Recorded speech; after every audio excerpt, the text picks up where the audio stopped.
Hi friends, welcome back to our channel Arif Karishma vlogs. అందరూ ఎలా ఉన్నారు? నేనైతే చాలా బాగున్నా.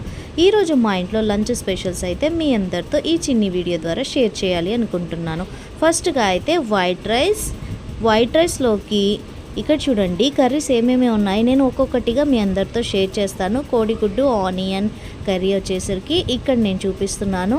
నెక్స్ట్ ఏమేమి ఐటమ్స్ ఉన్నాయి కూడా నేను షేర్ చేస్తాను, ఒక్కొక్కటిగా చూస్తూ ఉండండి. క్యాలీఫ్లవర్ ఎగ్ కర్రీ, ఈ రెసిపీ కూడా ఎలా ప్రిపేర్ చేశారు అనేది ఒక షార్ట్ వీడియో ద్వారా మీ అందరితో అప్లోడ్ చేసి చూపిస్తాను. అలానే రోటి పచ్చడి, ఇక్కడ చూడండి టమాటా పచ్చిమిరపకాయ రోటి పచ్చడి, ఇది కూడా చాలా టేస్టీగా ఉంటుంది. ఈ రోటి పచ్చడిలోకి నెయ్యి అయితే కలుపుకొని తింటే ఎక్సలెంట్గా ఉంటుంది కదా టేస్ట్ అయితే. నెక్స్ట్ అరటికాయ ఫ్రై ఒక్కొక్కటిగా షేర్ చేస్తూ ఉన్నాను. నేను రీసెంట్గా మిన్ని ఇంటి రుచులకు వెళ్ళాను కదా, అక్కడ నుంచి తెచ్చిన ఆనియన్ పికిల్ అలానే పండు మిరపకాయ పికిల్ అయితే నేను మీ అందరితో షేర్ చేస్తున్నాను. ఇవైతే మా ఇంటి లంచ్ స్పెషల్స్. మీరేమేమి కుక్ చేసుకున్నారు, ఏం కర్రీస్ అయితే ఇష్టంగా తింటారు అనేది, మీ ఇష్టమైన కర్రీ రెసిపీ కూడా నాకు షేర్ చేయండి. బాయ్.